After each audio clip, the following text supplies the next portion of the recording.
Assalamualaikum warahmatullahi wabarakatuh. Semoga semua kebaikan terlimpah kepada kita semua. Amin ya rabbal alamin. Pada suatu hari, seorang ahli fikih merasa resah karena sebuah perkara hukum yang dihadapinya. Setelah berpikir yang cukup lumayan panjang, akhirnya dia memutuskan untuk menemui sang sufi yang bernama Abu Nawas, yang tentunya terkenal dengan kebijaksanaannya. Tanpa basa-basi, ahli fikih itu langsung menyampaikan keresahannya kepada Abu Nawas. "Wahai Abu Nawas, aku membutuhkan pertolonganmu. Aku ingin kamu memberikan fatwa mengenai keresahanku ini, Abu Nawas." "Ya, semoga engkau mendapatkan balasan dari Allah atas kebaikanmu," kata sang ahli fikih dengan nada penuh harap. Abu Nawas pun dengan tenang menjawab, "Memangnya keresahan apa yang kau hadapi? Katakan saja." "Jadi begini Abu Nawas, manakah yang lebih utama, berjalan di depan iring-iringan jenazah atau di belakangnya?" tanya ahli fikih itu penuh kekhawatiran. Abu Nawas pun tertawa kecil dan menjawab, "Wahai sang fikih, janganlah terlalu serius dan resah perihal urusan remeh-temeh seperti ini. Kalau begitu, fatwa apa yang bisa kau berikan padaku mengenai perkara ini Abu Nawas?" desak ahli fikih itu, penasaran dengan jawaban Abu Nawas. Abu Nawas pun menjawab dengan senyum, "Ya, berjalanlah sesukamu, depan atau belakang, kanan atau kiri, itu semua sama saja. Yang penting kan kamu jangan menaiki keranda jenazahnya." Mendengar jawaban tersebut, sang ahli fikih yang tadinya serius dan tegang berubah menjadi tawa. Ia pun pergi dengan rasa puas dan tertawa sepanjang perjalanan, merasa bahwa keresahannya telah terjawab dengan cara yang cerdik oleh Abu Nawas.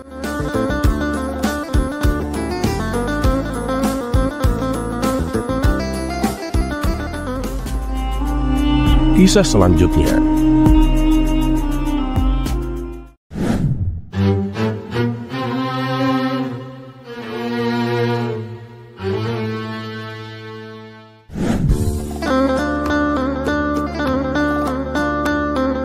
Dikisahkan, ada 3 orang yang terkenal cerdik dan pandai berkeliling negeri untuk menantang siapa saja dalam adu kepintaran.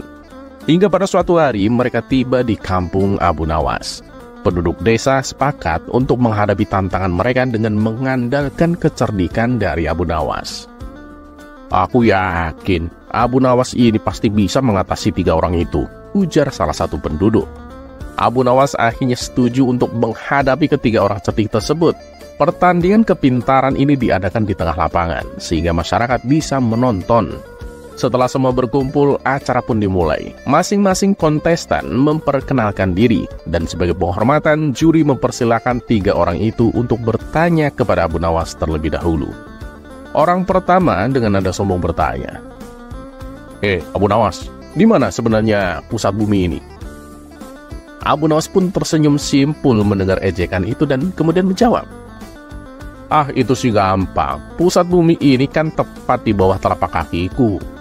Abu Nawas pun merapatkan kakinya dan sedikit membungkuk, menunjukkan bahwa pusat bumi ada di bawahnya. Orang pertama tertegun dan hanya bisa terdiam. Orang kedua yang tidak terima segera bertanya dengan nada keras, "Terus bagaimana kamu bisa membuktikan hal itu?" "Ya, jika kalian nggak percaya atas jawabanku, ukur aja sendiri," jawab Abu Nawas dengan santai. Orang kedua yang merasa tertantang mengajukan pertanyaan lagi. "Ya sudah, berapa jumlah banyak bintang di langit?" Abu Nawas pun menjawab dengan tenang, "Bintang-bintang di langit itu jumlahnya sama dengan rambut yang tumbuh di keledai milikku ini." Orang kedua itu tak puas dan bertanya lagi, "Lantas bagaimana kamu bisa membuktikan hal itu?" "Nah, jika kamu nggak percaya, ya hitung saja rambut keledaiku ini.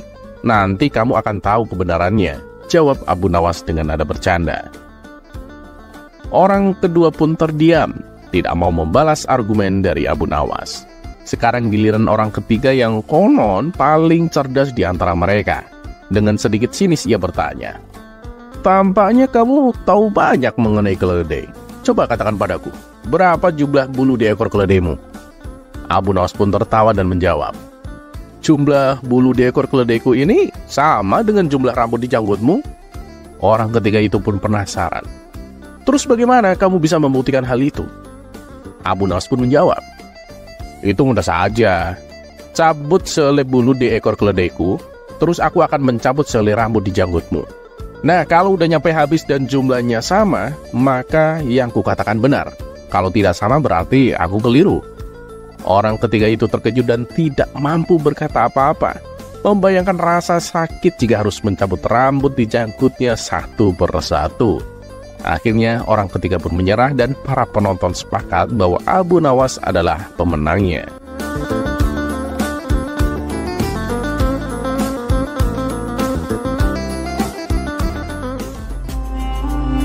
Kisah selanjutnya.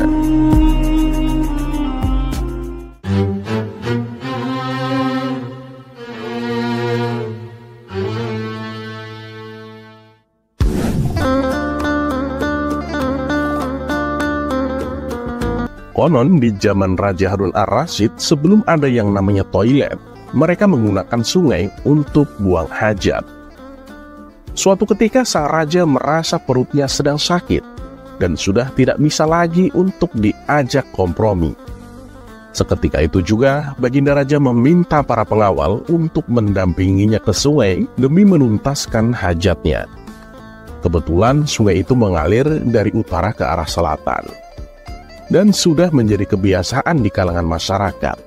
Jika sang raja sedang buang hajat di sungai, maka rakyat dilarang keras buang hajat di sebelah utaranya Baginda Raja. Karena dikhawatirkan kotoran tersebut akan mengalir ke arah selatan dan mengenai badan sang raja. Bagi yang melanggar, maka akan mendapatkan hukuman berat dari sang raja. Namun kali ini peraturan tersebut tidak diindahkan oleh Abu Nawas. Abu Nawas dengan santainya juga ikut buang hajat di sebelah utara, agak jauh dari sang raja. Di saat Baginda Raja sedang asik buang hajat, tiba-tiba saja ada suatu benda yang menyenggol pantatnya. Tanpa berpikir panjang, benda tersebut langsung dipegang dan dilihat oleh sang raja. Alangkah kagetnya. Ternyata benda tersebut adalah kotoran manusia. Spontan saja, hal itu membuat Baginda Raja naik pitam. Dan seketika itu juga, Baginda Raja menyuruh para pengawal untuk menyusuri sungai di belahan utara dan mencari tahu siapa yang berani buang hajat.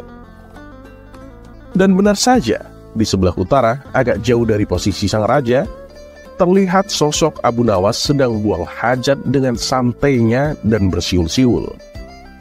Saat itu juga, para pengawal langsung menangkap dan membawanya ke hadapan Baginda Raja untuk dihukum. Ketika di hadapan raja, Abu Nawas protes kenapa dia ditangkap dan akan dihukum.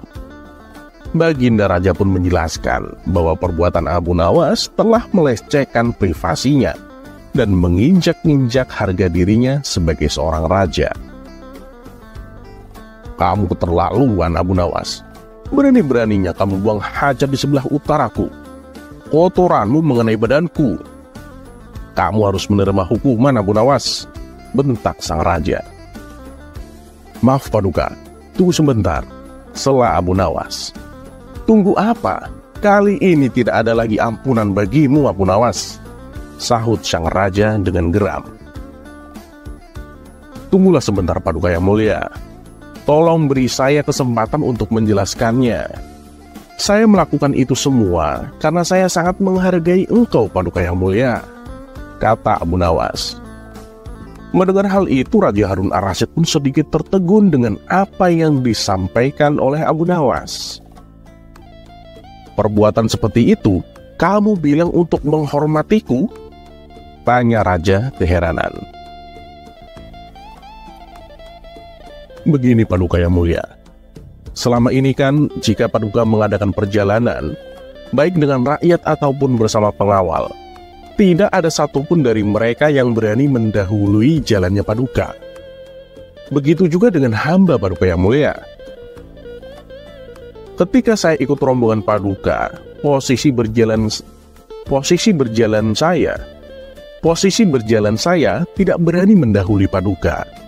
Itu semua saya lakukan karena saya menjaga tata krama dan sopan santun kepada Paduka, kata Abu Nawas membela diri. Ya, itu bagus. Tapi apa hubungannya dengan perbuatanmu sekarang ini? Tanya sang raja. Paduka, saya menghormati Paduka itu tidak setengah-setengah. Itu kenapa saya buang hajat memilih di sebelah utara Paduka. Karena saya khawatir, jika di sebelah selatannya Paduka, maka nanti kotoran saya tidak sopan, karena sudah berani berjalan mendahului kotorannya Paduka. Itu semua saya lakukan karena rasa hormat saya kepada Paduka yang mulia, jelas Abu Nawas. Mendengar penjelasan Abu Nawas, Baginda Raja pun malah tertawa terbahak-bahak.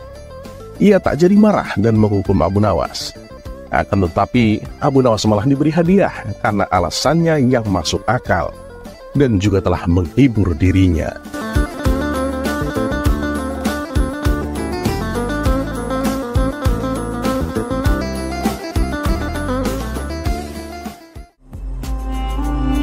Kisah selanjutnya.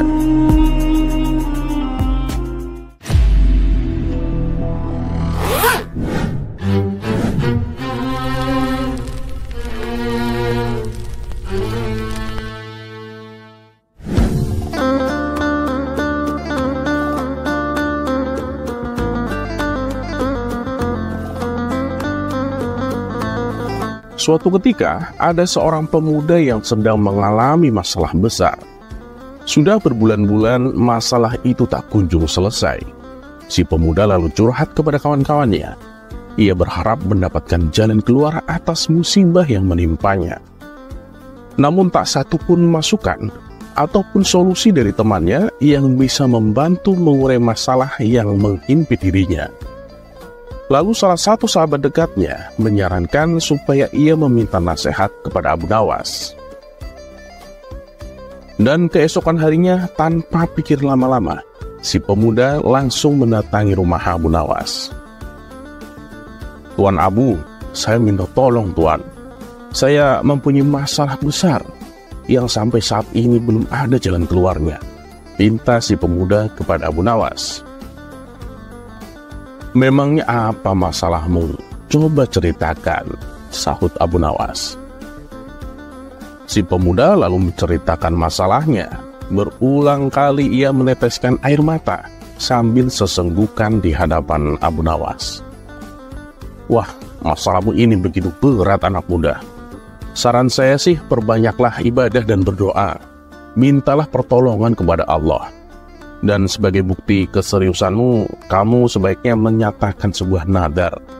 Insya Allah, Allah akan membukakan jalan untukmu, tutur Abu Nawas. Baiklah Tuan Abu, saya akan bernazar. Bila masalah saya terpecahkan, saya akan menjual rumah. Dan dari hasil penjualan tersebut, akan saya sedekahkan semuanya kepada fakir miskin, balas si pemuda. Hari demi hari berganti. Setelah si pemuda mengucapkan nazarnya, ia mendapatkan banyak saran-saran yang bisa membantunya menyusun sebuah tindakan dan solusi bagi permasalahannya. Dan akhirnya, seiring berjalannya waktu, permasalahan yang dulu menghimpitnya kini telah sirna. Suatu malam, saat si pemuda itu memasuki kamar sholatnya, ia melihat sebuah tasbih tergeletak di atas sajadah.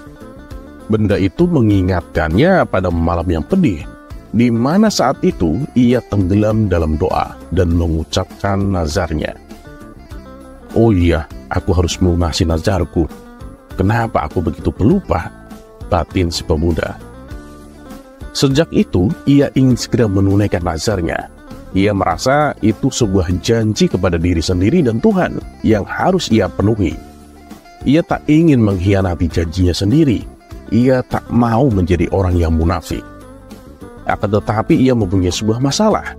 Saat hendak menunaikan nazarnya, ia merasa jika rumahnya ia jual dan uang hasil penjualan itu ia berikan seluruhnya kepada fakir miskin, alangkah sayangnya. Ia pun menyesal. Kenapa dulu terlalu bersemangat mengucapkan nazar? Seharusnya ia tak bernazar menjual rumah. Seharusnya ia menazarkan barang lain yang lebih kecil harganya. Akan tetapi ia sudah kadung bernazar. Si pemuda berusaha memutar otak agar bisa mengurangi kerugian akibat nazarnya yang tak mungkin ditariknya kembali. Setelah beberapa lama berpikir, ia menemukan sebuah ide. Ia akan menjual rumahnya dengan harga 1 dinar. Itu harga yang sangat murah. Selain itu, ia juga akan menjual kucing yang menempati rumah tersebut dengan harga 10.000 dinar. Jadi bagi siapa saja yang ingin membeli rumahnya, maka harus pula membeli kucing. Itu sudah paket yang tak bisa dipisahkan. Tak lama setelah penjualan itu diumumkan, datanglah seorang pembeli yang tanpa menawar membeli paket jual rumah dan kucing tersebut.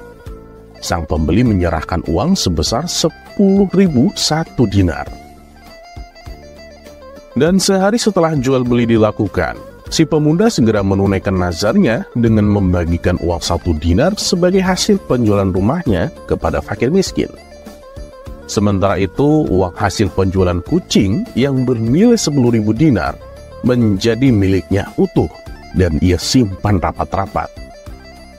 Dan di kemudian hari, uang 10.000 dinar itu ia belikan rumah lagi untuk ditinggali. Pada suatu ketika Abu Nawas mendatangi si pemuda. Pemuda, nazarmu sudah kau tunaikan belum? Tanya Abu Nawas. Oh, sudah Tuan Abu. Uang hasil penjualan rumahku sudah aku sedekahkan semua kepada fakir miskin, Tuan, jawab si pemuda. Memang berapa yang kau sedekahkan? Tanya Abu Nawas kembali. Ya, semuanya Tuan Abu. Jumlahnya 1 dinar. Karena kan saya menjual rumah hanya seharga 1 dinar, Tuan, balas si pemuda. Wah, kenapa bisa murah sekali itu? Tanya Abu Nawas heran. Saya menjual sepaket dengan kucing yang mendiami rumah tersebut, Tuan. Tapi harga kucingnya 10.000 dinar. Nah, uang hasil penjualan kucing saya gunakan untuk membeli rumah lagi, kata si pemuda menjelaskan. Mendengar itu, muka Abu Nawas pun memerah menahan amarah. Karena tak sepantasnya kita seorang hamba yang hina ini mencoba mengingkari ataupun mengakali janji kita kepada penguasa langit dan bumi.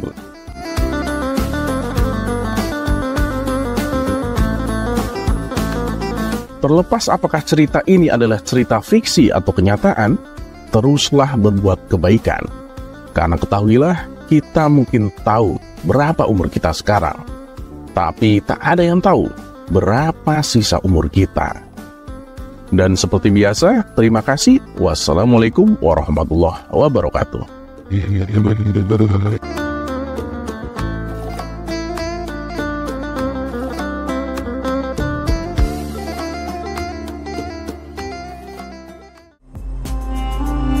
Kisah selanjutnya.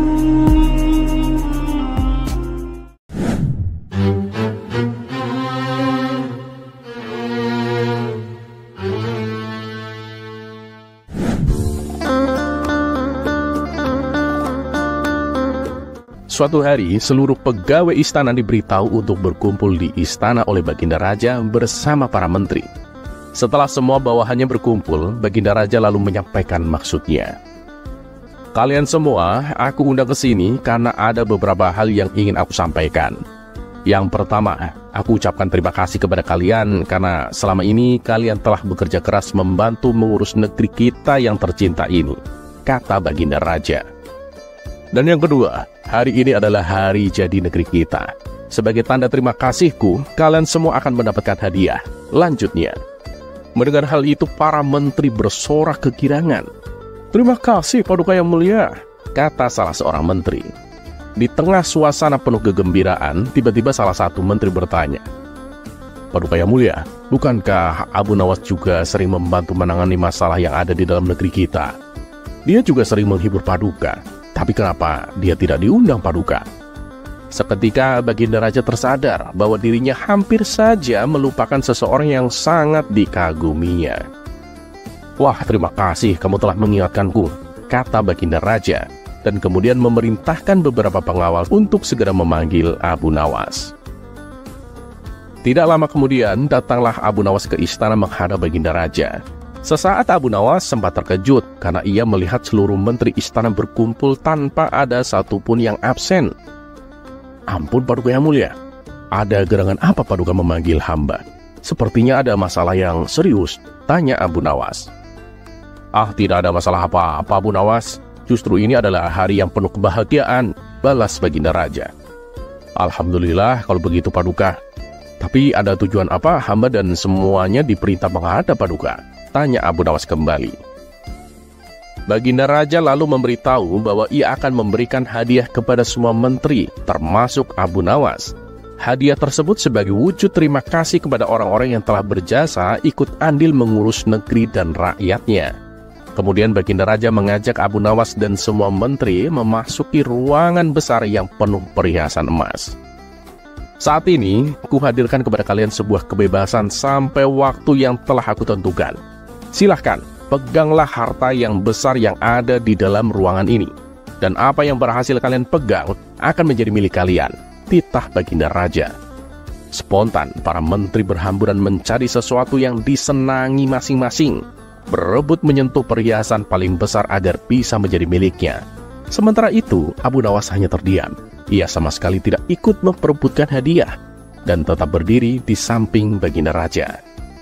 Melihat hal itu, Baginda Raja bertanya, "Abu Nawas, kenapa kamu diam saja? Kamu tidak butuh hadiah emas?"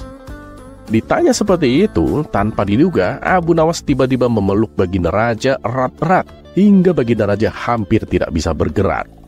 Baginda Raja berontak sekuat tenaga dan akhirnya Abu Nawas terpental jatuh. Saat itu pula terdengar suara pengumuman bahwa waktu yang ditentukan telah habis dan seluruh menteri terlihat masing-masing memegang beberapa perhiasan emas yang berhasil didapatkannya. "Emas yang ada di tangan kalian sepenuhnya adalah milik kalian. Silakan dibawa pulang," kata Baginda Raja. Maka satu persatu menteri mohon undur diri dan pamit pulang. Begitu juga dengan Abu Nawas yang mohon pamit kepada Baginda Raja. "Tunggu Abu Nawas, aku masih ada urusan denganmu," ucap Baginda Raja. Baginda Raja lalu menanyakan kepada Abu Nawas perihal tingkah anehnya yang tiba-tiba memeluk dirinya. "Maaf Paduka yang mulia, semua menteri Paduka itu adalah orang-orang yang bodoh. Mereka lebih memilih beberapa harta Paduka. Padahal jika mereka memilih Paduka, niscaya mereka akan memiliki semua harta itu," jawab Abu Nawas. "Aku melihat semua harta Paduka sangat aku sukai, hingga rasanya sayang sekali jika aku hanya memilih salah satunya. Maka aku memeluk Paduka agar Paduka menjadi milikku, dan aku bisa memiliki semuanya," imbuhnya sambil tersenyum.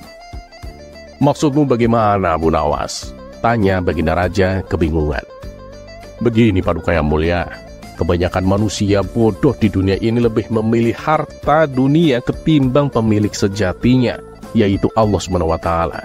Banyak manusia berlomba-lomba hanya untuk mendapatkan sebagian kecilnya saja. Padahal kalau dia mau memilih dan memiliki Allah, niscaya bukan hanya semuanya yang ada di muka bumi ini yang akan menjadi miliknya, melainkan Allah pun akan menjadi miliknya. Jika Allah telah menjadi miliknya, semuanya akan ia dapatkan.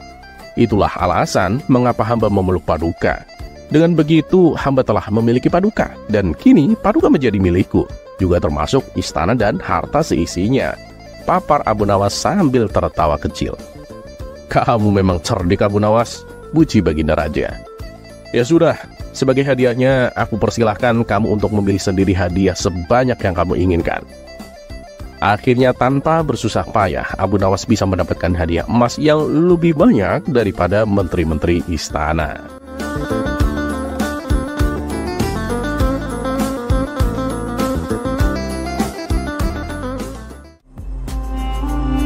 Kisah selanjutnya.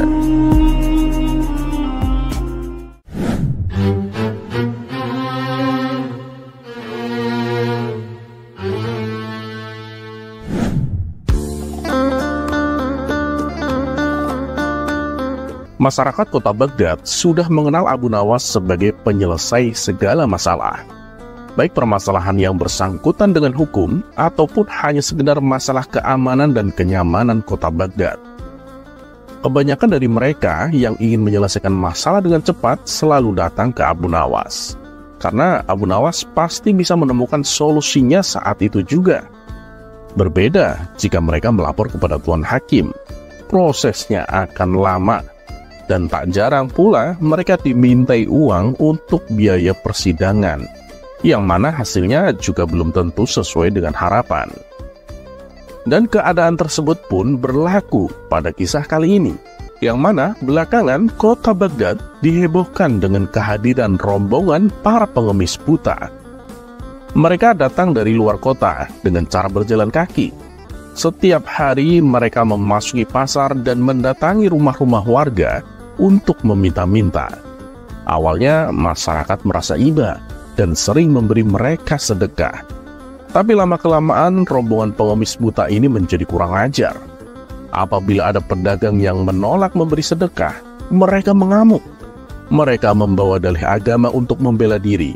Mereka mengatakan bahwa mereka adalah orang yang berhak dibantu, orang yang berhak dikasihani, dan orang yang berhak diberi sedekah. Dan meneriaki kepada siapa saja yang gak mau memberi sedekah dengan kata sombong, pendusta, dan aniaya. Tak sampai di situ saja, mereka juga merusak dagangannya dengan tongkat yang mereka bawa.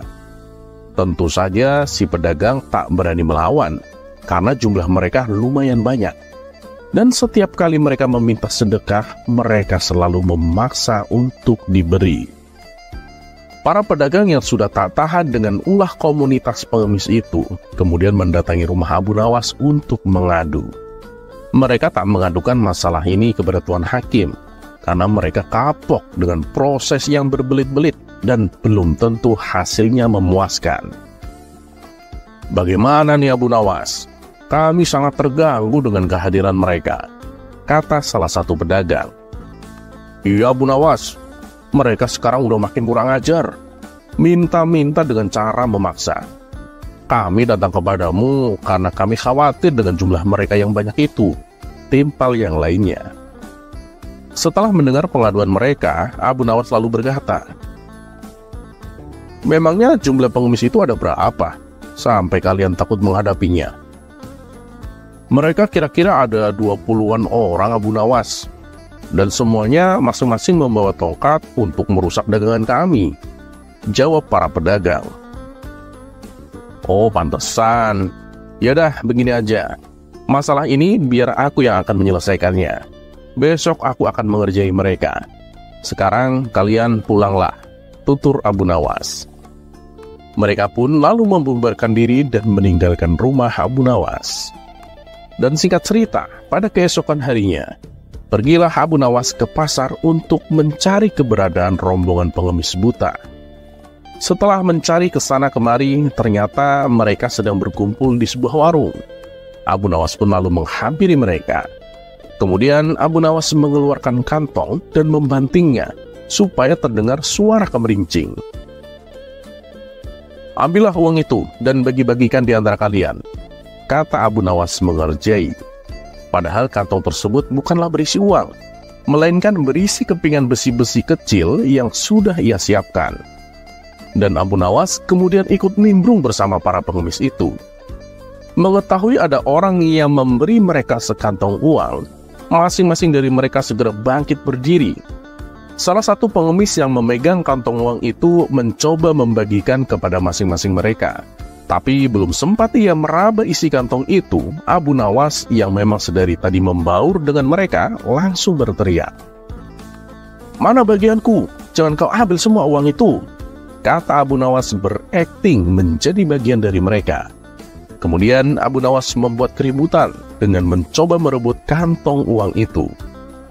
Pengemis yang lain pun karena tak ingin bagiannya hilang, mereka langsung ikut-ikutan berebut sambil berteriak, "Berikan hakku, mana bagianku?" Yang lainnya pun menimpali, "Jangan ambil bagianku, berikan padaku." Karena situasi semakin tidak kondusif, Abu Nawas pun mundur, berdiri tak jauh dan menyaksikan kegaduhan itu. Mereka pun saling dorong hingga terjadi perkelahian di antara mereka. Mereka saling memukul dengan tongkatnya masing-masing. Karena sudah tersulut emosi, mereka tak lagi memperebutkan kepingan-kepingan besi yang disebarkan oleh Abu Nawas. Mereka hanya ingin menghajar satu sama lain. Sementara Abu Nawas yang sedari tadi menyaksikan hal itu tak kuasa menahan tawanya. Akibat peristiwa itu, mereka pun tak lagi bersatu. Masing-masing memilih untuk berpisah dan meninggalkan kota Baghdad. Sejak saat itulah, mereka tak lagi menginjakan kakinya di kota Baghdad. Dan para pedagang di pasar pun kini merasa tenang.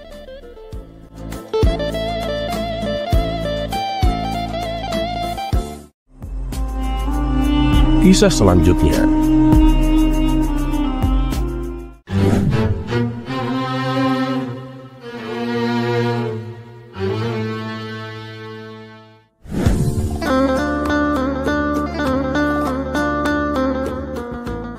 Kisah Abu Nawas tak ada habisnya untuk diceritakan hingga kapanpun. Seperti pada kisah kali ini, kecerdikan Abu Nawas dalam menyelamatkan rajanya dari rongrongan dan kudeta para pengkhianat. Selidik punya selidik, ternyata yang telah melakukan pengkhianatan adalah para menteri raja sendiri. Dan berkat bantuan Abu Nawas yang pandai ini, akhirnya bisa ditemukan juga nama menteri yang telah berkhianat. Berikut kisah lengkapnya. Pada suatu hari di kerajaan yang dipimpin oleh Raja Harun ar-Rasyid telah terjadi huru-hara. Rakyatnya tak lagi mendapat ketenangan seperti biasanya karena telah terjadi penculikan dan pembunuhan yang misterius. Raja dan para prajuritnya akhirnya mengetahui bahwa huru-hara tersebut bukan datang dari musuh, melainkan dari dalam istana sendiri yang diotaki oleh para menterinya. Namun sayangnya Raja sangat kesulitan untuk mencari siapa yang bersekongkol terhadap tindakan penculikan dan pembunuhan tersebut. Karena dia melihat bahwa para menterinya semuanya taat kepadanya. Maka dari itulah dipanggillah Abu Nawas yang dikenal memiliki otak yang cerdas. Akhir-akhir ini aku gelisah Abu Nawas. Seolah ada seseorang yang hendak mengkudetaku. Apa ada yang salah dengan kepemimpinanku? Tanya Raja kepada Abu Nawas. Ampun beribu ampun Baginda. Apa yang bisa hamba lakukan untuk membantu? Tanya Abu Nawas. Begini Abu Nawas, berilah cara kepadaku untuk menguji kesetiaan para menteriku, kata Raja dengan iming-iming hadiah. Baiklah Paduka, berilah waktu hamba sehari saja agar bisa memikirkan caranya, ujar Abu Nawas sambil beranjak meninggalkan rajanya. Dan setibanya di rumah, Abu Nawas berpikir keras untuk menemukan cara yang terbaik dan terjitu. Karena kelelahan, Abu Nawas pun akhirnya tertidur dengan lelapnya. Pada keesokan harinya, ketika ia hendak sholat subuh, ia menemukan sorban yang berbau tidak sedap. Sorban itu memang telah lama tak dicuci oleh istrinya, mungkin ada sekitar 5 tahunan. Dan dari situlah Abu Nawas menemukan cara jitu untuk menguji kesetiaan para menteri kerajaan. Setelah sholat subuh, Abu Nawas pun segera bergegas menuju istana kerajaan untuk menghadap Raja Harun ar-Rasyid. Abu Nawas meminta sang raja untuk bersandiwara, seolah telah memiliki sorban sakti.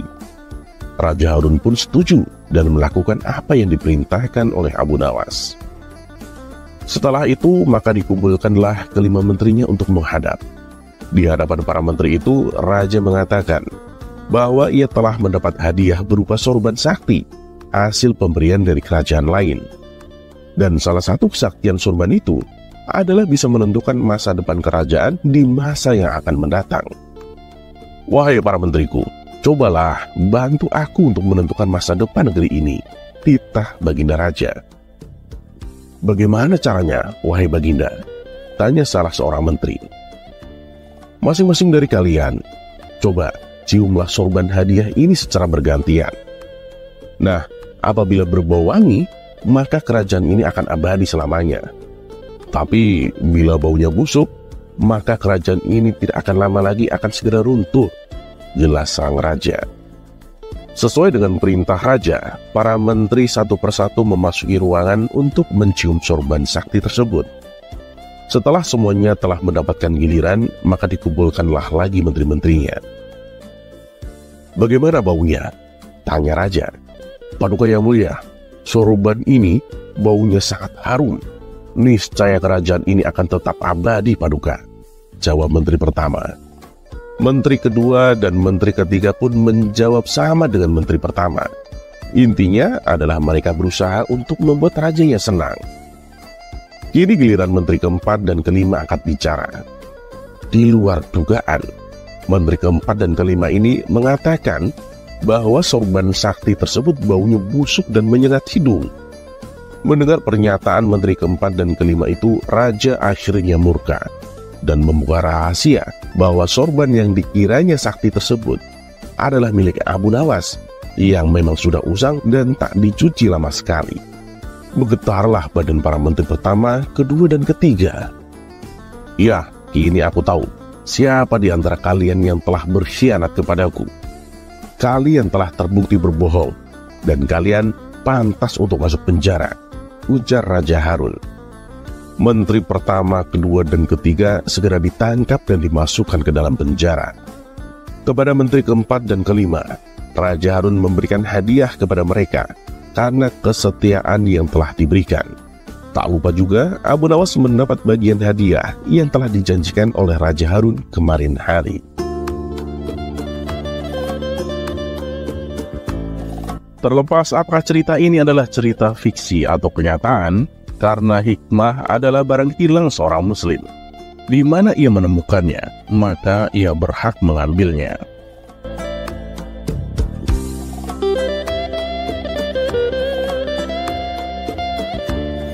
Dan satu yang harus selalu kita tahu, bahwa Allah Subhanahu wa Ta'ala tidak pernah menjanjikan bahwa langit itu selalu biru, bunga selalu mekar, dan mentari selalu bersinar. Tapi ketahuilah bahwa Dia selalu memberi pelangi di setiap badai, senyum di setiap air mata, berkah di setiap cobaan, dan jawaban di setiap doa.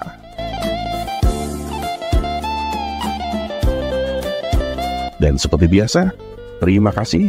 Wassalamualaikum warahmatullahi wabarakatuh.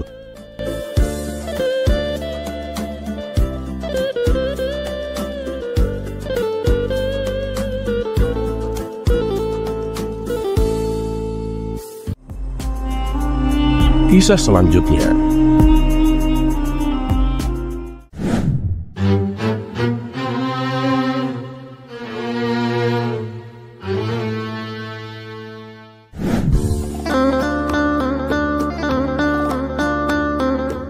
Diceritakan bahwa Abu Nawas mempunyai istri yang sangat cantik. Bagaimana tidak, istrinya adalah kembang desa yang pernah menjadi rebutan di kampungnya. Meskipun sudah diperisti oleh Abu Nawas, para pria masih saja menggodanya. Hingga akhirnya Abu Nawas pun mengerjai mereka. Dan walhasil, para pria tersebut menjadi kapok berurusan dengan Abu Nawas. Ternyata kejadian itu terulang kembali. Kala itu ada seorang saudagar kaya dari negeri seberang datang ke kota Baghdad untuk berniaga. Saudagar tersebut terkenal dengan sifat mata keranjangnya, sehingga apabila melihat wanita cantik, ia selalu berusaha untuk memilikinya. Suatu ketika, tanpa sengaja, ia melihat istri Abu Nawas yang sedang berjalan pulang dari pasar. Si saudagar sangat terpesona melihat kecantikannya. Segera saja saudagar itu mencari tahu siapa gerakan wanita yang baru saja dilihatnya. Setelah bertanya kepada warga setempat, barulah ia mengetahui bahwa wanita itu adalah istri Abu Nawas. Tanpa menunggu lama, ia segera mendatangi rumah Abu Nawas. Setibanya di sana, terlihat Abu Nawas sedang duduk santai di depan rumah. "Hei Abu Nawas, kaukah itu?" tanya si saudagar. "Ya, Anda siapa ya?" tanya Abu Nawas. "Aku saudagar kaya dari negeri seberang," jawabnya. "Oh, dari mana kamu tahu namaku? Sedangkan aku tidak mengenalmu. Dan ada keperluan apa datang kemari?" tanya Abu Nawas. "Begini Abu Nawas, aku perhatikan kehidupanmu susah. Rumahmu juga kecil dan jelek. Aku punya tawaran menarik untukmu supaya hidupmu menjadi kaya," kata si saudagar. "Oh ya? Apa itu tawarannya?" tanya Abu Nawas kembali. "Istrimu kan cantik Abu Nawas. Nah, kalau kamu bersedia menceraikannya, aku pasti akan menikahinya. Dan jangan khawatir, sebagai imbalannya aku akan memberikan emas sebesar berat badan istrimu," kata si saudagar. Mendengar hal itu, Abu Nawas menjadi emosi dan ingin segera memukulnya. Namun ia berusaha menahan emosinya. Abu Nawas pun hanya terdiam sembari menarik nafas. "Bagaimana Abu Nawas? Kamu masih bingung? Ya sudah, begini saja. Bagaimana kalau emasnya aku beri 2 kali lipat dari berat badan istrimu? Tanya si saudagar. Menyadari tamunya adalah saudagar mata keranjang, muncullah ide di benak Abu Nawas untuk mengerjainya. Kemudian ia berkata kepada si saudagar, "Aku sih setuju-setuju saja, tapi tunggu ya." "Wah, bener Abu Nawas. Terus aku mesti nunggu nyampe kapan?" tanya si saudagar tak sabar. "Tunggu saja sampai istriku berat badannya menjadi 1 kintal. Dengan gitu kan aku bisa mendapatkan emas 2 kintal, jawab Abu Nawas. "Itu sih percuma. Mana mungkin aku mau punya istri berbadan jumbo begitu," gerutu si saudagar. Lantas ia pun pergi meninggalkan rumah Abu Nawas, sementara Abu Nawas tertawa terpinggal-pinggal melihat reaksi saudagar kaya tersebut.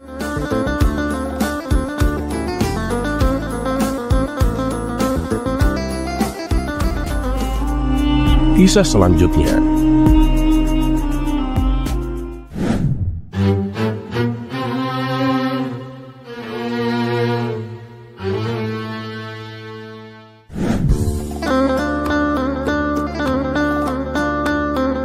Suatu hari, Abu Jahil kebingungan karena panci yang biasa ia gunakan untuk menanak nasi ternyata bocor. Karena itu ia memutuskan untuk meminjam panci dari tetangganya yang baik hati, si Hasan. Hasan sering membantu orang lain yang membutuhkan. Tanpa ragu, ia meminjamkan pancinya kepada Abu Jahil. "Hei kawan, bolehkah aku meminjam pancimu?" tanya Abu Jahil. "Oh ya boleh dong Abu Jahil. Memangnya kenapa dengan pancimu?" tanya Hasan. "Tadi pas aku mau menanak nasi, pancinya rusak," jawab Abu Jahil. Hasan pun meminjamkan pancinya kepada Abu Jahil. Namun namanya juga Abu Jahil. Setelah meminjam barang, ia tidak segera mengembalikannya. Baru setelah seminggu berlalu, Abu Jahil mengembalikan panci tersebut kepada Hasan. Namun ia tidak menyadari bahwa pisau miliknya tertinggal di dalam panci tersebut, dan Hasan pun juga tidak mengetahuinya.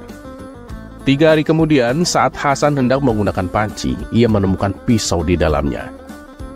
"Ini pasti punya Abu Jahil ini. Sebaiknya aku kembalikan kepadanya," pikir Hasan. Ia pun segera bergegas menuju rumah Abu Jahil.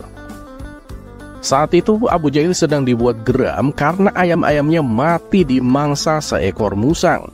Kejadian itu terjadi tepat di depan matanya. Meski ia sudah mencoba mengusir musang tersebut, musang itu malah berbalik menyerangnya. Abu Jahil pun terpaksa berlari menyelamatkan diri. Ketika sedang merenungi kejadian semalam, datanglah Hasan membawa sebilah pisau. "Abu Jahil, pisaumu tertinggal di rumahku," kata Hasan. "Oh ya? Kenapa bisa ada di rumahmu?" tanya Abu Jahil. "Ya, tempo hari waktu kamu mengembalikan panci, pisaumu tertinggal di dalamnya," jawab Hasan. Mendengar hal itu, muncullah niat licik pada diri Abu Jahil. Ia mendapatkan ide untuk menuntut ganti rugi atas musibah kematian ayam-ayamnya. "Nah, berarti gara-gara kamu nih ayam-ayamku dimangsa musang," bentak Abu Jahil, membuat Hasan heran. Bukannya berterima kasih, Abu Jahil malah memarahinya. "Maksudmu apa Abu Jahil? Kenapa kamu menyalahkanku?" tanya Hasan tak mengerti. "Tadi malam seekor musang memakan ayam-ayamku. Andai saja pisauku ini segera kamu kembalikan, musang itu pasti bisa kubunuh, dan aku tidak akan kehilangan ayam-ayamku," kata Abu Jahil. Hasan pun semakin bingung mendengar cerita Abu Jahil yang aneh itu. Padahal Abu Jahil sendiri yang salah karena meninggalkan pisau di dalam panci. Hasan mencoba membela diri, tetapi Abu Jahil bersikeras bahwa Hasan harus bertanggung jawab. "Aku tidak mau tahu. Pokoknya kamu harus mengganti semua ayam-ayamku yang telah mati," tegas Abu Jahil. Hasan yang takut dengan Abu Jahil akhirnya memilih menuruti permintaannya. Ia pun memberikan sejumlah uang sebagai ganti rugi kepada Abu Jahil. Selepas Hasan pergi, Abu Jahil merasa senang karena mendapatkan uang pengganti atas ayam-ayam yang mati dimakan musang. Dan keesokan harinya, Abu Nawas datang ke rumah Hasan. Ia juga ingin meminjam panci milik Hasan. "Aku nggak bisa Abu Nawas," kata Hasan menolak permintaan Abu Nawas. Mendengar hal itu, Abu Nawas pun terkejut. "Kamu kenapa Hasan? Kok sekarang jadi pelit begini?" Apa aku harus menyewanya agar kamu dapat uang? Tanya Abu Nawas. Bukan begitu, tapi aku nggak ingin kejadian kemarin terulang lagi, Abu Nawas, jawab Hasan. Memangnya apa yang telah terjadi, Hasan? Tanya Abu Nawas penasaran. Hasan pun kemudian menceritakan peristiwa antara dirinya dengan Abu Jahil. Setelah mendengar cerita Hasan, Abu Nawas berkata, "Oh, jadi karena itu. Emang benar-benar kurang ngajar banget si Abu Jahil. Nggak bisa dibiarin ini. Kamu harus membalas perlakuannya, Hasan." "Aku nggak berani, Abu Nawas. Nanti yang ada malah dia menghajarku," jawab Hasan. "Jangan khawatir, Hasan. Aku akan membantumu. Orang seperti dia harus diberi pelajaran agar tidak berbuat sewenang-wenang kepada orang lemah sepertimu," tutur Abu Nawas. Abu Nawas pun kemudian menyusun rencana untuk membalas perlakuan Abu Jahil. "Hasan, jika kamu ingin uangmu kembali, kamu harus menuruti perkataanku," perintah Abu Nawas. Hasan pun mengangguk tanda setuju. Besoknya Abu Nawas menyebarkan kabar bahwa Hasan tiba-tiba menjadi gila. Kabar ini dengan cepat menyebar ke seluruh penjuru kota Baghdad. Beberapa warga yang kenal dengan Hasan merasa kasihan, sementara yang lain merasa penasaran. Mereka pun bertanya kepada Abu Nawas apa yang menyebabkan Hasan menjadi gila. "Semua itu karena ulah Abu Jahil," jawab Abu Nawas. Sontak para penduduk yang mendengar menjadi geram dan menghujat Abu Jahil. Dalam waktu sehari, nama Abu Jahil menjadi bahan pergunjingan. Akhirnya kabar ini sampai juga ke telinga Abu Jahil. Tidak terima dengan fitnah yang beredar, ia mengadu kepada Tuan Hakim. Abu Jahil menuntut agar Abu Nawas dipenjara dan membayar ganti rugi karena telah mencemarkan nama baiknya. Abu Nawas pun dipanggil ke ruang sidang, dan singkat cerita, datanglah Abu Nawas memenuhi panggilan Tuan Hakim. "Woi Abu Nawas, apa benar kamu menyebarkan berita bahwa Hasan menjadi gila gara-gara Abu Jahil?" tanya Tuan Hakim. "Benar, Tuan Hakim yang mulia," jawab Abu Nawas. Abu Jahil yang tidak terima meminta Abu Nawas untuk menunjukkan buktinya. "Mana buktinya kalau Hasan telah gila?" tanya Abu Jahil. "Baik, aku akan buktikan sekarang," jawab Abu Nawas. Ia kemudian mengundang Hasan untuk memasuki ruangan sidang. Di situ Hasan bertingkah seolah-olah menjadi orang gila. "Ini buktinya, yang mulia. Hasan telah gila gara-gara Abu Jahil," jelas Abu Nawas. "Abu Nawas, bisa saja kan dia berpura-pura gila. Dan aku juga tidak merasa melakukan itu," protes Abu Jahil. Keduanya pun bertengkar hebat dan tidak ada yang mau mengalah. Guna meredam situasi, Tuan Hakim menyuruh mereka untuk berhenti. "Diam, ini bukan pasar. Ini adalah ruangan sidang. Saya harap kalian berdua mau menghormatinya," ujar Tuan Hakim dengan tegas. "Baiklah Abu Nawas, sekarang beritahu aku, kesalahan apa yang diperbuat oleh Abu Jahil sehingga membuat Hasan menjadi gila?" tanya Tuan Hakim. "Begini yang mulia, seminggu yang lalu Abu Jahil meminjam panci kepada Hasan. Tapi ia tak segera mengembalikannya. Akibatnya selama beberapa hari Hasan tidak bisa menanak nasi dan terpaksa hanya memakan dedaunan. Itulah yang menyebabkan Hasan menjadi gila yang mulia," terang Abu Nawas. Mendengar cerita yang tidak masuk akal itu, Abu Jahil pun tertawa. "Yang mulia, ini jelas mengada-ngada. Apa hubungannya panci dengan penyakit gila? Lagi pula, jika nggak ada panci, dia kan bisa memakai kuali. Mana ada orang yang tidak makan nasi menjadi gila. Saya minta Abu Nawas segera dihukum yang mulia, dan membayar ganti rugi kepadaku karena dia telah mencemarkan nama baikku," tuntut Abu Jahil. Tuan Hakim sependapat dengan Abu Jahil. Ia menyalahkan Abu Nawas atas perbuatannya. "Kamu ini ada-ada saja Abu Nawas. Apa nggak ada cerita lain yang lebih masuk akal?" sindir Tuan Hakim. "Tunggu dulu yang mulia," jawab Abu Nawas. Mendadak seisi ruangan sidang menjadi hening. Semua mata tertuju ke arah Abu Nawas. "Sekarang aku mau tanya, apakah tidak ada alat lain selain pisau untuk membunuh musang? Katanya hanya gara-gara pisau tertinggal di panci tetangga, seseorang tidak bisa membunuh musang. Akibatnya tetangga itu disuruh membayar ganti rugi karena ayam-ayamnya mati dimangsa seekor musang. Apakah itu masuk akal?" kata Abu Nawas dengan penuh percaya diri. Mendengar hal itu, Tuan Hakim menjadi heran dan penasaran. "Loh, memangnya ada orang seperti itu? Siapa orangnya?" tanya Tuan Hakim. "Itu dia orangnya, Yang Mulia," jawab Abu Nawas sambil menunjuk ke arah Abu Jahil. Seketika Abu Jahil pun menjadi gemetaran dan wajahnya menjadi pucat pasi. "Apa benar begitu, Abu Jahil?" tanya Tuan Hakim dengan sorot mata yang tajam. Dengan mulut terbata-bata, Abu Jahil pun menjawab, "Benar, Yang Mulia." Kemudian Hasan yang tadinya berpura-pura gila langsung menceritakan kepada Tuan Hakim tentang perbuatan Abu Jahil. Ia menceritakan semuanya dari awal hingga akhir, termasuk rencana Abu Nawas untuk membalas perlakuan Abu Jahil. Lalu Tuan Hakim mengalihkan pandangannya kepada Abu Jahil. "Hei Abu Jahil, perbuatanmu itu sangat keterlaluan. Kamu telah menindas orang yang lemah. Sekarang kamu pilih, dihukum penjara 1 tahun atau mengembalikan uang Hasan dengan jumlah 2 kali lipat," tegas Tuan Hakim. Akhirnya dengan terpaksa Abu Jahil pun memilih mengembalikan uang Hasan 2 kali lipat. Berkat bantuan akal cerdik Abu Nawas, Hasan mendapatkan kembali uangnya. Bahkan jumlahnya menjadi 2 kali lipat. Sejak saat itu Abu Jahil tidak lagi berani berbuat sewenang-wenang kepada Hasan.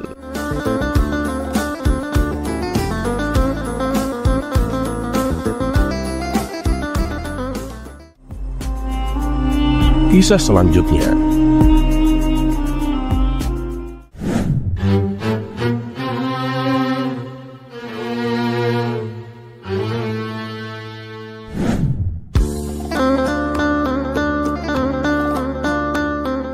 Abu Nawas terkenal sebagai seorang sufi yang penuh canda tawa.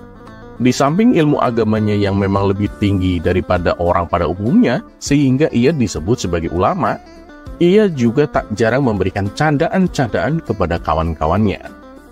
Bahkan Abu Nawas mendapat tugas khusus dari Baginda Raja Harun ar-Rasyid untuk menjadi penghibur dirinya dengan cerita-cerita konyolnya. Tapi juga bukan hanya sekali 2 kali, candaan Abu Nawas yang berlebihan dan kelewat batas, sehingga membuat beberapa orang, khususnya ulama, tidak sejalan dengan Abu Nawas. Setelah sebelumnya Abu Nawas diajari tentang etika oleh seorang ulama sufi, yaitu bagaimana seharusnya seseorang berbicara agar tidak menyakiti lawan bicaranya. Ini Abu Nawas juga membuat seorang petapa suci gregetan. Ia ingin menyadarkan Abu Nawas akan tingkah konyolnya. Menurutnya, apa yang dilakukan Abu Nawas tidaklah mencerminkan manusia yang memiliki etika moral kesopanan. Dia juga ingin menunjukkan bahwa keyakinan yang dianutnya selalu mengedepankan etika norma kesopanan. Tujuan si petapa suci melakukan hal itu tidak lain dan tidak bukan supaya Abu Nawas tertarik dan mengikuti keyakinannya. Maka berangkatlah si petapa suci itu ke rumah Abu Nawas. Dan sesampainya di sana, ia langsung mengetuk pintu rumahnya. Ketika Abu Nawas membukakan pintu, ia terkejut melihat seorang petapa suci datang berkunjung. Lalu Abu Nawas mempersilahkan masuk dan menanyakan maksud tujuan kedatangannya. Si petapa suci secara terang-terangan mengatakan bahwa dirinya ingin mengajari Abu Nawas tentang etika norma sopan santun dalam bermasyarakat. "Wahai Abu Nawas, di dalam agamaku penuh dengan cinta kasih, dan memuliakan orang lain adalah suatu keharusan," kata petapa suci. "Begini Tuan, meskipun Anda itu seorang non-muslim, tapi saya tetap akan menghormati keyakinan Anda. Dan saya juga tetap akan memuliakan Anda sebagai tamu saya," balas Abu Nawas. Rupanya di sepanjang obrolannya, si petapa suci tak henti-hentinya mendoktrin Abu Nawas untuk ikut ke dalam keyakinannya. Melihat gelagat yang seperti itu, Abu Nawas malah menggunakan kesempatan tersebut untuk mengerjai si petapa suci, tentunya dengan cara yang konyol. "Oh iya Tuan, bagaimana kalau kita makan dulu?" tawar Abu Nawas. "Wah, ide bagus itu. Kebetulan aku juga sudah lapar," balas petapa suci. Abu Nawas selalu membawakan 2 piring kosong dan 1 nampan yang berisi 2 daging, di mana kedua daging tersebut yang satu berukuran kecil dan satunya lagi berukuran besar.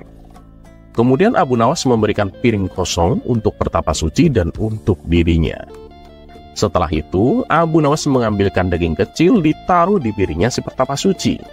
Sedangkan untuk dirinya adalah daging yang besar. Bukan begitu cara yang benar Abu Nawas. Itu nggak sopan dan nggak beretika, tutur si pertapa suci. Loh, berarti caraku ini salah? Tanya Abu Nawas berpura-pura. Iya Abu Nawas, salah itu. Nah, makanya tujuanku ke sini untuk mengajarimu bagaimana cara yang benar menghormati seorang tamu, jawab si pertapa suci.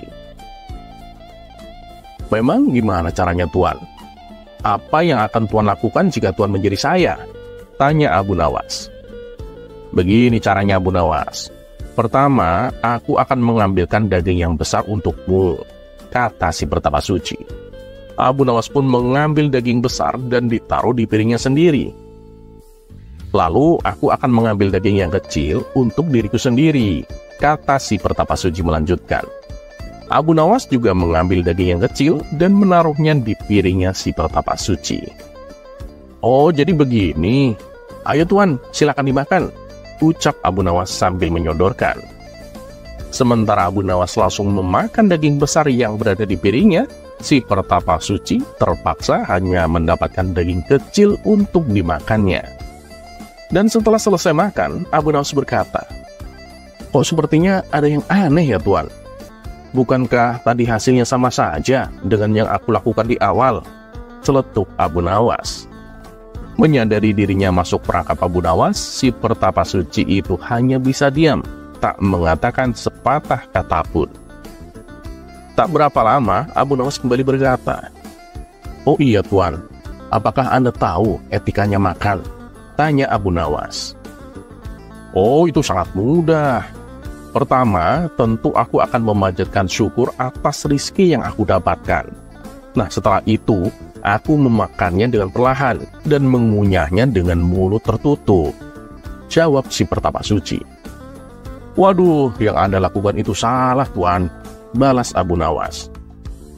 Loh, salah kenapa? Itu kan sudah sesuai etika dan norma cara menghormati sebuah makanan, ujar si pertapa suci tak terima. Jelas saja itu salah Tuan. Harusnya Anda teliti dulu apakah makanan yang Anda dapatkan itu dari cara yang halal atau cara yang haram. Bila Tuan memakan makanan yang haram, dengan 1000 adab sekalipun, itu tidak akan memberikan manfaat sama sekali. Makanan haram justru hanya akan menyebabkan hati menjadi hitam, jelas Abu Nawas. Merasa dirinya dipermainkan Abu Nawas, si pertapa suci akhirnya pamit pulang dan pergi meninggalkan rumah Abu Nawas.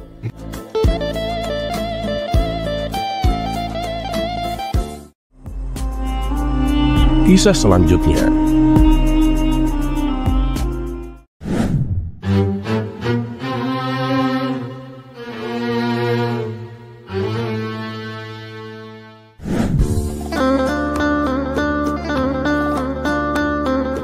Dikisahkan ada sebuah negeri yang sangat memuliakan Abu Nawas.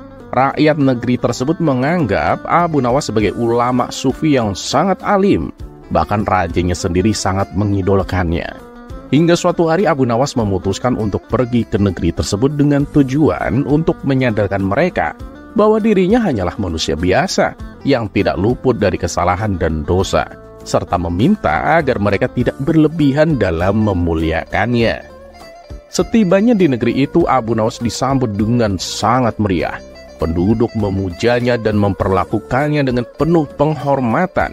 Abu Nawas dipersilakan untuk masuk ke rumah salah satu warga, di mana sudah tersedia berbagai hidangan istimewa. Saking menghormatinya, air bekas tangan Abu Nawas pun menjadi rebutan orang-orang. Namun perlakuan yang berlebihan itu membuat Abu Nawas merasa risih. Ia tidak suka dengan sambutan yang diterimanya. Ia pun mencari cara untuk membuat penduduk negeri itu tidak lagi memujanya secara berlebihan. Salah seorang dari mereka memberitahu Abu Nawas bahwa sebentar lagi raja mereka akan datang menemuinya. Kesempatan ini segera dimanfaatkan oleh Abu Nawas untuk memulai rencananya. Tidak lama kemudian, datanglah sang raja dan memasuki rumah tempat Abu Nawas berada. Sang raja ingin menyambut Abu Nawas dengan mengajaknya ke istana. Namun saat raja memasuki rumah, Abu Nawas tetap melanjutkan makannya tanpa menunjukkan perhatian sedikit pun. "Mana Abu Nawas?" tanya sang raja. "Itu dia Paduka," jawab para warga. "Yang sedang makan itu?" tanya sang raja memastikan. "Benar Paduka yang mulia," jawab mereka. Melihat sikap Abu Nawas yang tampak tidak menghormati dirinya, sang raja pun menjadi tersinggung dan emosi. "Orang seperti dia tidak punya kebaikan sedikit pun," kata sang raja dengan marah. Lalu ia meninggalkan rumah tersebut.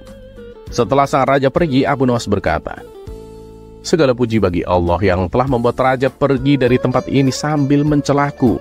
Perkataan Abu Nawas ini membuat para penduduk menjadi jengkel. "Abu Nawas, dia mencelamu karena kamu tidak punya sopan santun. Dia itu seorang raja, kamu harus menghormatinya," ujar salah satu warga. "Ketahuilah Abu Nawas, bila saja kamu mau menghormati raja kami, tentu kami akan lebih memuliakanmu. Sekarang kami sudah tidak peduli lagi denganmu. Kami tidak lagi menaruh rasa hormat kepadamu," kata warga lain menimpali. Dan sejak saat itu, penduduk negeri tersebut tidak lagi memuja Abu Nawas secara berlebihan.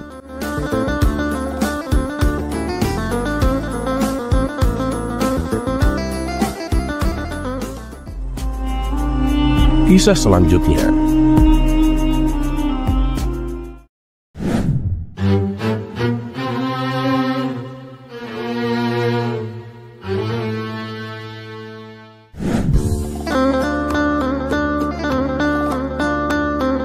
Selain terkenal usil dan kocak, Abu Nawas juga dikenal sebagai orang yang sangat dermawan.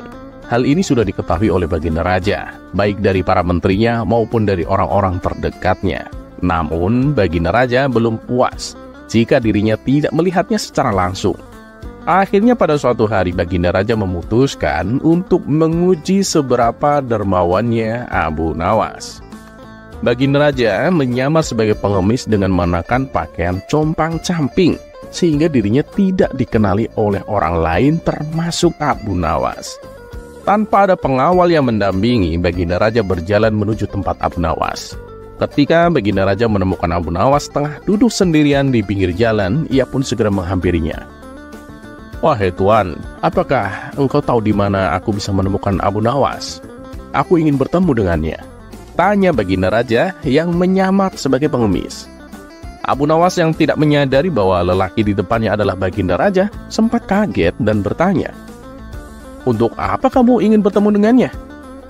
"Aku ingin meminta sedekah kepadanya, tuan," jawab baginda raja. Abu Nawas hanya terdiam, mengamati dengan seksama sosok pengemis di hadapannya. "Minta sedekah, tapi kok pilih-pilih orang? Apa maksudnya?" pikir Abu Nawas. Setelah beberapa lama, Abu Nawas pun mulai menyadari bahwa lelaki di depannya adalah rajanya sendiri. Menyadari penyamaran baginda raja, Abu Nawas pun memutuskan untuk mengerjainya. "Oh, jadi kamu ingin bertemu dengan Abu Nawas? Aku bisa mengantarkanmu kepadanya. Dia itu orang yang terhormat. Kamu nggak bisa menjumpainya di sini. Namun jika kamu beruntung, aku bisa membantumu menemukannya," ucap Abu Nawas. "Oh ya? Bagaimana aku bisa menemukannya, tuan?" tanya baginda raja. "Kamu bisa menemukannya di dekat istana. Katanya sih dia sering berkumpul di sana dan sering dimintai pendapat oleh baginda raja," jawab Abu Nawas. "Lalu bagaimana aku bisa mengenalinya, tuan?" tanya baginda raja kembali. "Kamu gak usah khawatir tentang itu. Ketika kamu berdiri di dekatnya, dia pasti akan tahu siapa kamu. Dan satu hal lagi, kamu jangan meminta sedekah kepadanya," kata Abu Nawas. "Loh, kenapa? Apakah dia pelit?" tanya baginda raja. "Oh, bukan pelit. Karena orang yang meminta lebih kaya darinya, jadi dia tidak akan memberimu sedekah," jawab Abu Nawas. "Kalau begitu, sia-sia dong aku mencari Abu Nawas," ujar baginda raja berpura-pura kecewa. "Bukan sia-sia, tapi mana ada sih raja mengemis kepada rakyatnya? Cobalah cari cara yang lebih bermartabat, Paduka," jawab Abu Nawas. Mendengar jawaban itu, baginda raja tersadar bahwa penyamarannya telah terbongkar. Ia pun langsung pergi meninggalkan Abu Nawas dengan senyum kecil di wajahnya. menyadari bahwa kecerdikan Abu Nawas selalu saja mengalahkan rencananya.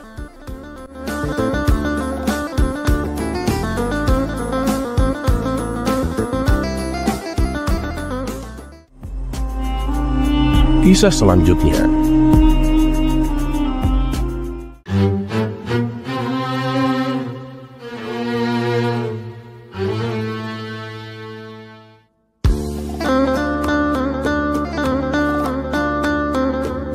Diceritakan pada suatu ketika, Abu Nawas tampak sedang menggali tanah di belakang rumahnya. Karena cuaca saat itu sedang cerah, ditambah lagi matahari bersinar begitu menyengat. Keringat pun mengalir deras membasahi sekujur tubuhnya. Tapi yang membuat heran, ketika tanah tersebut sudah digali, ia pindah posisi dan menggali tanah yang baru di sampingnya.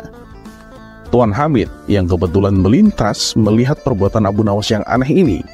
Ia pun memberanikan diri menghampiri dan bertanya kepadanya. "Ya Abu Nawas, sebenarnya apa yang sedang kamu lakukan?" Abu Nawas kemudian menjawab, "Aku sedang mencari kuburan yang hilang, Tuan." Sontak Tuan Hamid terkejut mendengarnya. "Kuburan? Kuburan siapa, Abu Nawas?" tanya Tuan Hamid penasaran. "Kuburan uang dinarku, Tuan," jawab Abu Nawas.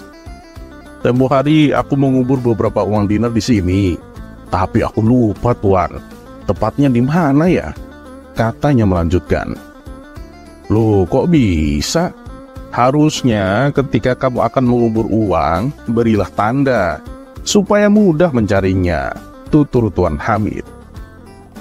"Sudah kok, Tuan. Waktu aku menguburnya ada awan di atasnya. Tapi sekarang awan itu nggak ada lagi. Pasti ada yang mindahin ini. Udah pasti nih, Tuan. Ada orang yang sirik sama saya ini," ujar Abu Nawas. Mendengar jawaban Abu Nawas tersebut, Tuan Hamid hanya terdiam. Namun dalam hatinya ia mengumpat.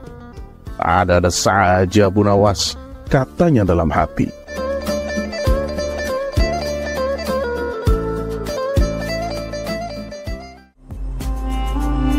Kisah selanjutnya.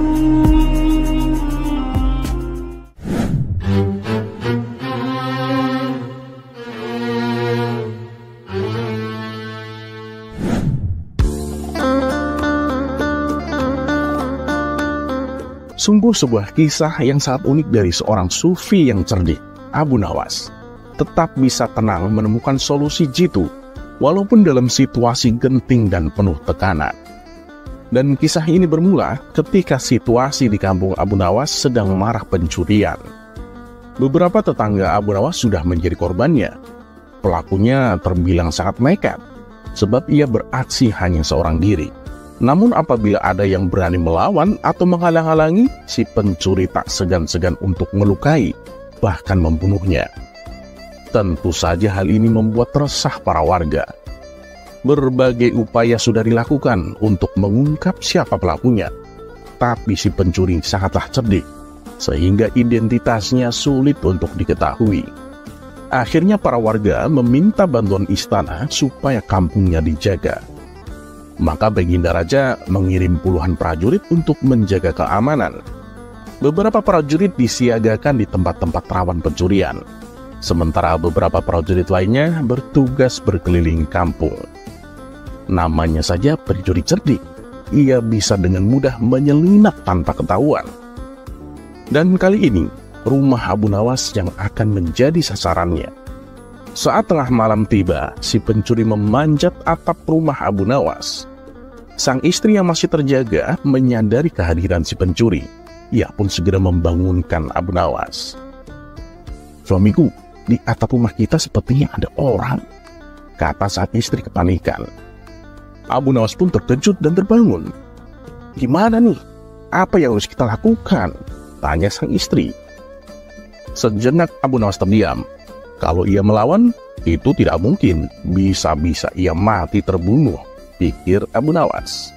Di saat suasana sedang genting itu, tak menyurutkan Abu Nawas untuk kehilangan akal cerdiknya. "Aku punya ide, kamu turuti saja perintahku," kata Abu Nawas kepada istrinya. Setelah Abu Nawas memberitahu rencananya, sang istri langsung mengiyakan. Kemudian dengan suara lantang, sang istri berkata, "Suamiku, ini karung isinya uang semua. Dari mana kau mendapatkan uang sebanyak ini?" Abu Nawas pura-pura emosi dan menjawab, "Tengah malam begini, kamu membangunkan aku hanya untuk menanyakan asal uang itu?" Sang istri kembali berkata, "Iya, karena aku penasaran, uang sebanyak ini kau dapat dari mana?" Abu Nawas pun membalas, "Dulu semasa muda, aku ini perampok yang paling ditakuti. Nah, uang itu hasil rampokanku." "Ah, aku gak percaya. Kamu pasti bohong," ujar sang istri. "Istriku, jika kamu tahu rahasianya, pasti kau akan percaya," tutur Abu Nawas. "Ya, cobalah kau ceritakan. Aku ingin tahu," timbal istrinya. "Aku akan kasih tahu, tapi kamu jangan bilang siapa-siapa. Kalau sampai rahasia ini didengar oleh orang, apalagi kalau si pencuri sampai dengar, dia bisa menggasak semua uang kita," ujar Abu Nawas. "Iya, tenang, aku nggak akan mengatakan kepada siapa-siapa," balas istrinya. "Begini istriku, jadi dulu waktu aku merampok, aku memanjat atap rumah yang akan aku satroni. Terus aku melihat ke atas langit. Apabila bulan belum muncul, aku akan menunggunya," kata Abu Nawas. "Menunggu bulan? Untuk apa?" tanya istrinya pura-pura penasaran. "Justru disinilah rahasianya. Apabila bulan sudah muncul, aku akan terjun dari atap rumah, tapi dengan mengucapkan mantra 3 kali. Wik, wik, wik," kata Abu Nawas memberitahu. "Terjun dari atap rumah? Nggak bahaya tak?" tanya sang istri. "Ya enggak lah, aman. Dengan mantra itu, cahaya bulan akan membuatku melayang dan jatuh perlahan. Itulah kenapa aku menunggu bulan muncul. Dan dengan mantra itu juga, aku bisa masuk ke dalam rumah orang tanpa bisa dilihat siapapun. Dan aku bisa menggasak semua hartanya tanpa ketahuan," kata Abu Nawas menjelaskan. Sementara si pencuri yang ada di atap rumah Abu Nawas menguping pembicaraan mereka berdua. "Wah, keren juga caranya. Ampuh mantranya. Bodoh kau Abu Nawas, malam ini hartamu akan aku kuras tanpa kau sadari," kata si perampok dalam hati. Ia pun langsung memakai cara Abu Nawas dan mengucapkan mantra rahasianya. Pas sekali, cahaya bulan sangat mendukung untuk aksiku. Bulan bersinar sangat terang, kata si pencuri. "Wik, wik, wik," ucap si pencuri dengan lantang. Kemudian ia langsung terjun dari atap rumah.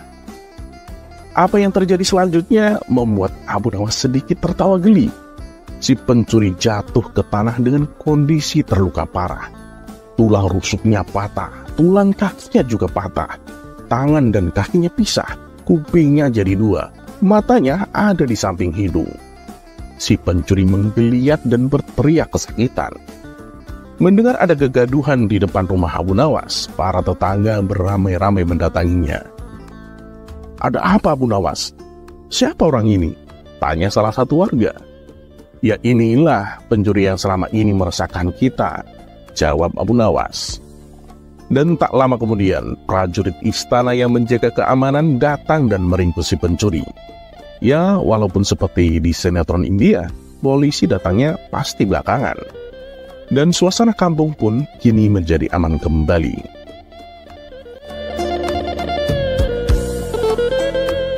Terlepas apakah cerita ini adalah cerita fiksi atau kenyataan, sebagai seorang yang beriman, sudah seharusnya kita tidak berbuat sesuatu yang merugikan orang lain, baik itu kecil maupun besar, karena sebaik-baiknya manusia itu adalah yang bermanfaat untuk sekitarnya. Semoga bermanfaat. Dan seperti biasa, terima kasih. Wassalamualaikum warahmatullahi wabarakatuh.